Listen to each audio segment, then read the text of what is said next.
Coming to మన మల్లిక్ గారి career గురించి అండ్ అచీవ్‌మెంట్స్ గురించి మాట్లాడుకుంటే 24 అవార్డ్స్. సో, ఆ! It's not an a small thing sir. ఏంటంటే మీరు స్టార్ట్ చేసి ఒక 14, 15 ఇయర్స్ అయిందా? ఇంకా ఎక్కువైందా? 2010 ఫస్ట్ సినిమా. 2010. ఆ! So, nearly 14 years. ఈ హ్మ్. 14 ఇయర్స్‌లో మరి 24 అవార్డ్స్ అంటే it's not an a small thing. ఆ! సో, ఎలా వచ్చింది? సీరియల్స్‌కి అవును. సీరియల్స్‌కి సాంగ్స్ లిరిసిస్ట్‌గా మొదలుపెట్టారు. అవును. తర్వాత ఇప్పుడు మూవీస్. అవును. ఎలా ఉంది జర్నీ ఏంటి? ఎలా మొదలైంది ఫస్ట్ అది చెప్పండి చాలా? మొదలవ్వడం ఏం లేదు. నేను ఏంటంటే, నేను చిన్నప్పటి నుంచే రచయిత కావాలనుకున్నాను. హ్మ్. రచయిత కావాలనుకున్నాను. రచయిత కావడానికి ఏం జేయాలో అది జేశాను. హ్మ్. ఇప్పుడు ఒక సైనికుడు గావాలంటే ఇలా దారుఢ్యాన్ని పెంచుకోవాలి.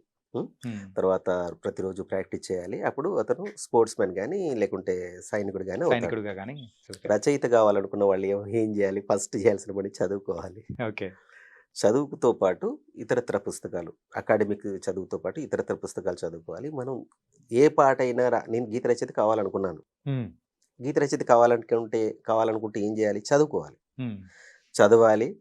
కొత్త విషయాలను పెంచుకోవాలి. కవిత్వం చదవాలి, నవలలు చదవాలి, కథలు చదవాలి. ఏదైనా మన భారతీయ ఇతిహాస సాహిత్యం అద్భుతమైనటువంటి రామాయణ, మహాభారత కావ్యాలున్నాయి. వాటిని చదవాలి. యాహ్! మీరు ఏ పాట తీసుకోండి. మీరు రామాయణం, మహాభారతం, భాగవతం చదివితే మీరు ఎంత క్లిష్టమైనటువంటి పాటనైనా రాయగలుగుతారు. అబ్బా!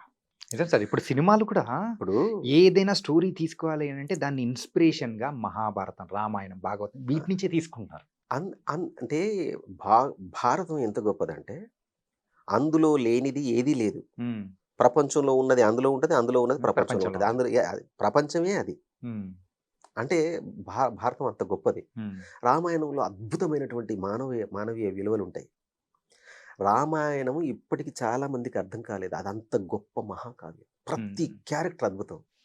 ఆహ్, రాముడు సీతను అడవులకు పంపించాడని, రాముడు మంచోడు కాదని, ఇలా రకరకాల వ్యాఖ్యానాలు చేస్తుంటారు. అసలు రాముడి క్యారెక్టర్ ఎంత అద్భుతమైన క్యారెక్టర్ అది. అత్యద్భుతం అది. యాహ్!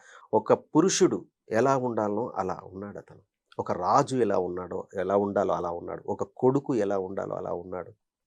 ఎంత అద్భుతం అది. నిజం. సో, అతనొక పరిపూర్ణమైనటువంటి పురుషుడు. పరమ పురుషుడు. హ్మ్. సో, అట్లా రామాయణం, మహాభారతం, భాగవతం చదివితే ఏ పాటలైనా రాయొచ్చు. అలాగే మన ఊహాశక్తి పెరగాలంటే మన మన సాహిత్యం, దాని ఆధునికత, దాని పరిణామాలు చదువుతూ మనం వస్తూ ఉంటే మన ఊహాశక్తి పెరుగుతది. యాహ్! అంటే ఇప్పుడు ఆచార్య ఆత్రేయ ఎంత గొప్పగా రాశాడు. రాముడు కాడమ్మా నిందలు నమ్మడు, హ్మ్. కృష్ణుడు కాడమ్మా సవతులు ఉండరు, నువ్వు పూజించే దేవుళ్ళో లోపాలు లేనివాడు, నీ పూజ ఫలించి నీ దేవుడైనాడు. ఎంత సింపుల్‌గా యాహ్! యాహ్! రాసేసాడు. యాహ్! ఎంత అంటే అర్థం ఉంది అందులో. కవి హ్మ్. ఏమన్నాడక్కడ? రాముడు కాడమ్మా నిందలు నమ్మడు. అంటే రాముడి కంటే గొప్పవాడు. గొప్పవాడు. అంటే ఆమె కళ్ళు లేవు. కళ్ళు లేని చెల్లికి రాబోయే భర్త ఎలా ఉన్నాడో చెప్తున్నాడు ఆత్రేయ. హ్మ్. అది ఎట్లుంది? అంటే కవికి రామాయణం తెలుసక్కడ. ఆ! ఆ! అందుకే రాముడిని కృష్ణుడు వాళ్ళు కాడమ్మా సవతులు ఉండరు. అందరూ అంటే కృష్ణుడి కంటే గొప్పవాడు. కృష్ణుడి కంటే గొప్పవాడు. గొప్పవాడు. యాహ్! అంటే అట్లా మీరు ఏది తీసుకోండి, రామాయణ, మహాభారతం 2 చదివితే అద్భుతం ఫినిష్. హ్మ్. And coming to your life journey now. హ్మ్. సో, అయితే వర్ధన్నపేట్ నేనట్లా చదివాను. ఆ! చదువుతూ ఉన్న క్రమంలో హ్మ్. నేను చిన్నప్పటి నుంచి నేను స్పోర్ట్స్‌మెన్ కాదు. హ్మ్. సో, ఏ ఏమీ తెలీదు నాకు. నాకు తెలిసింది లైబ్రరీ, రేడియోలో పాటలు వినడం ఈ రెండే. యాహ్! అట్లా నేను డిగ్రీ కంప్లీట్ చేసిన తర్వాత నేను హైదరాబాద్‌కు రావాలనుకోని హైదరాబాద్‌కే వచ్చేసా. కాదు సార్. మరి తెలుగులో ఇంత నాలెడ్జ్ ఉండి మీరు, ఆ! అలాంటిది తెలుగు లాంగ్వేజ్‌లో 35 మార్కులు తెచ్చుకోవడం ఏంటి సార్? దే నాలెడ్జ్ లేదు. మీకెలా తెలిసింది? తెలిసింది సార్. ఆ! అవును. నాకు అహా! ఊరికే అంటే ఇంటర్మీడియేట్‌లో 35 మార్కులొచ్చాయి తెలుగులో. అయితే టాప్ మార్క్స్ దేనిలో వచ్చాయి? నాకు 42 కామర్స్‌లో వచ్చాయి. అదే హైయెస్ట్ ఇంటర్మీడియేట్‌లో. ఆ! ఇంటర్మీడియేట్‌లో. ఆ! ఓకే. డిగ్రీలో ఇంగ్లీష్‌లో 55 ఏమో వచ్చాయి. హ్మ్. ఆహ్, అయితే ఆహ్, నాకు నాలెడ్జ్ అనేది హ్మ్. భా భాష మీద పట్టు చిన్నప్పుడు లేదు. ఊహాశక్తి ఉంది. ఏదో రాయాలి, ఏదో కావాలి, ఏదో కవిత్వం రాయాలనేటువంటి ఒక ఆలోచన ఉంది. కానీ దానికి సంబంధించినటువంటి సంధానం అయినటువంటి ఒక వంతెనలాగా ఉండేటువంటి భాష లేదు. ఓకే. సో, దానివల్ల నేను భాషను మెల్లగా, మెల్లగా సంపాదించుకోవడం మొదలుపెట్టా. యాహ్! మొదలుపెట్టి ఇప్పుడు భాష మీద ఒక కొంత సాధికారత సంపాదించి, పాటలు రాసే అంత నాలెడ్జ్‌ని సంపాదించుకొని పెట్టుకున్నా. అయితే నేను వరంగల్ నుంచెల్లి వచ్చిన తర్వాత, వర్ధనపేట నుంచెల్లి హైదరాబాద్‌లో అడుగుపెట్టిన తర్వాత, పాటలు రాయడం అనేది ఎంత కష్టమో ఇక్కడికొచ్చిన తర్వాత తెలిసింది. ఓకే. అంటే మనకేం తెలియదు. పాటకు సంబంధించినటువంటి రూపకల్పన ఏమీ తెలియదు. ఏమి తెలీదు. అంటే పాట రాసే రచయితకు ఫస్ట్ ఏముండాలి? సన్నివేశాన్ని అర్థం చేసుకునేటువంటి జ్ఞానం ఉండాలి. ఓకే. First number 1. నంబర్ 1. దర్శకుడు చెప్పేటువంటి సన్నివేశాన్ని అర్థం చేసుకోవాలి. నంబర్ 2 ఆ సిట్యుయేషన్‌లో ఉండే క్యారెక్టరైజేషన్‌ను అర్థం చేసుకునేటువంటి జ్ఞానం ఉండాలి.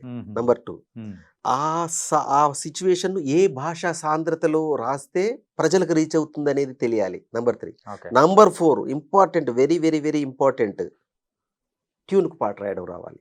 ట్యూన్‌కి పాట రాయడం అంటే అది ఎంత కష్టం సార్. అది నార్మల్ పర్సన్ రాదు. ఇప్పుడు చాలా ఫస్ట్ 3 అయితే ఓకే. మేనేజ్ చేయొచ్చు. నార్మల్‌గా కొంచెం భాషా జ్ఞానం ఉన్నోళ్ళు ఎవరైనా అనుకోవచ్చు. అవును. అవును. బట్ ఆ ట్యూన్‌కి తగ్గట్టు రాయాలంటే ప్రాక్టీస్ చేస్తే ఏదైనా వస్తది. హ్మ్. అయితే చాలా మందికి సినిమా పాట రాయడం అనేది చాలా సులువైన విషయం అనుకుంటారు. కాదు.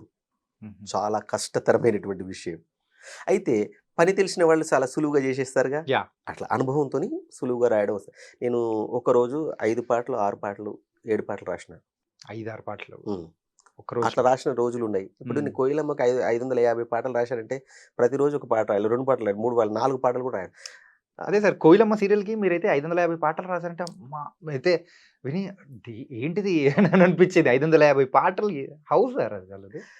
అది సంగీత ప్రధానమైన ఇతివృత్తంతో వాళ్ళు రాఘవేంద్రరావు గారు అది నిర్మించి తీశారు. సూపర్ హిట్ అయింది. మెగా సీరియల్ అది. యాహ్! అవును. సో, అప్పట్లో. అందులో మంచి మంచి పాటలు ఈ దేశం గొప్పతనం గురించి.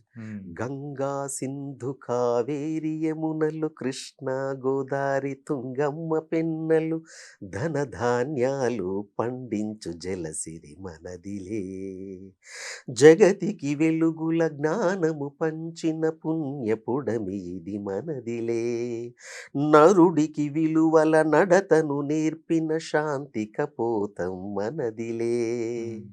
ఇంత గొప్ప దేశం ఇది. యాహ్! ఇది ద్వీపకల్పమను కల్పతరువురా పావని, అనుబంధ గీతముల ఆయువేనురా భారతి. నా దేశం గొప్పతనం రాసేటువంటి అవకాశం వచ్చింది. మమతలే చిందగా, మౌనమే వీడగా, నువ్విలా నన్ను చేరగా, చిన్ని తల్లిగా. ఇదంతా ట్యూన్‌కే, ప్రతి పాట ట్యూన్‌కే రాశా. నైస్. Super sir. హ్మ్. చాలా చాలా బాగుంది. అండ్